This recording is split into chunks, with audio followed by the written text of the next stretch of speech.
En 5 jours, à coups de tweets, hashtags et de références à Game of Thrones, le mouvement Paye ton auteur a fait plier le Salon du Livre de Paris, le plus grand événement littéraire de France. Retour sur une semaine un peu folle qui a permis de voir l'émergence d'un mouvement structuré de la part d'une profession précaire, un métier de passion qui n'a pas voulu être pris pour un con. On commence tout de suite. Payer tous les prestataires, la sécurité, les employés, la location de la salle ou encore l'électricité, sauf les auteurs qui attirent pourtant les 150 000 spectateurs de l'événement, c'était le point de vue du Salon du Livre de Paris. L'événement est réalisé en partenariat avec le Syndicat national de l'édition qui regroupe 600 éditeurs. La rémunération des écrivains se faisait au cas par cas avec le salon, mais grâce au mouvement Paye ton auteur, la lutte a pu se structurer et avancer. À 2 semaines du début de l'événement, les organisateurs ne s'attendaient sûrement pas à un tel mouvement de protestation de la part des auteurs invités.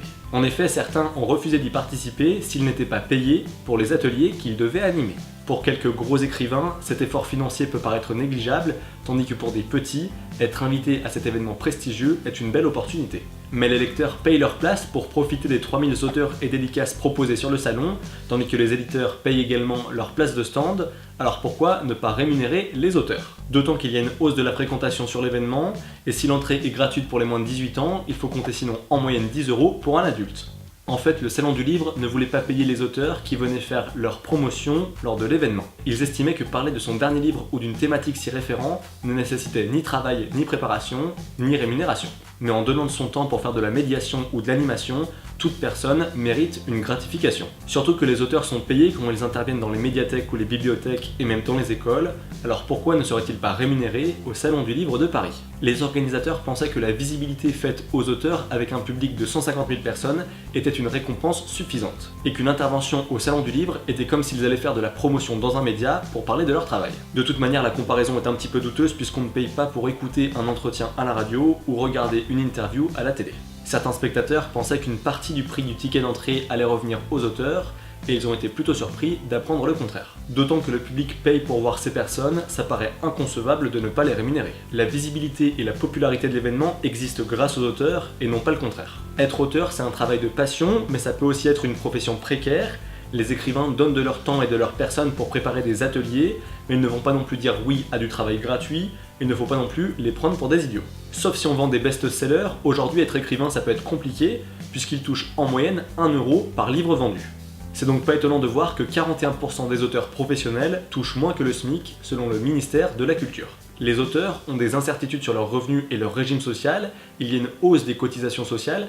Par exemple, la TVA sur les droits d'auteur a été presque multipliée par 2 à cause d'une politique européenne.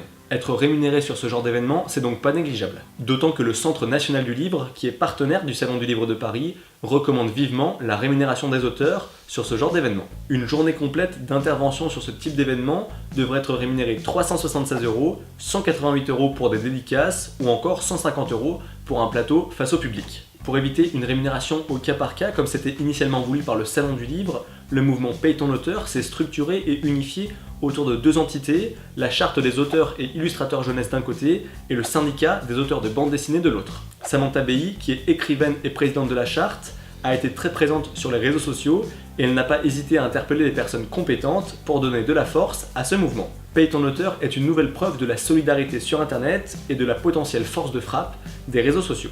En 5 jours, des milliers de tweets ont suffi à faire plier la direction du Salon du Livre. Ces milliers de messages sur internet ont été lus et les idées ont bel et bien été comprises puisque la ministre de la Culture, Françoise Nyssen, a soutenu la rémunération des auteurs. Marc Lévy, qui est un des auteurs les plus populaires en France, estime aussi que lorsqu'un événement est privé et qu'il fait payer son entrée au public, alors les auteurs doivent être rémunérés. Depuis l'année dernière, l'écrivain Maxime Chatham décide de boycotter le Salon du Livre de Paris puisqu'il estime que le tarif est excessif et qu'on ne devrait pas payer pour accéder à ce type d'événement. Bulldop et Nin Gorman, des booktubeuses qui parlent de littérature sur YouTube, ont également donné de l'ampleur au mouvement Paye ton auteur sur les réseaux sociaux. Avec plus de 60 000 abonnés chacune, elles aussi ont menacé de ne pas venir à l'événement et d'organiser un contre-salon sur le trottoir d'en face si les choses ne bougeaient pas. Fort heureusement, tout est bien qui finit bien puisque les revendications ont été acceptées par le Salon du Livre. Et ce qui est bien, c'est qu'à l'avenir, les auteurs vont pouvoir continuer à s'appuyer sur ce mouvement structuré pour faire entendre leur voix plus facilement. Allez, on en a fini avec cette vidéo. Comme d'habitude, vous pouvez vous abonner en cliquant par ici. Vous pouvez me rejoindre sur Facebook et sur Twitter, les liens sont dans la barre d'infos.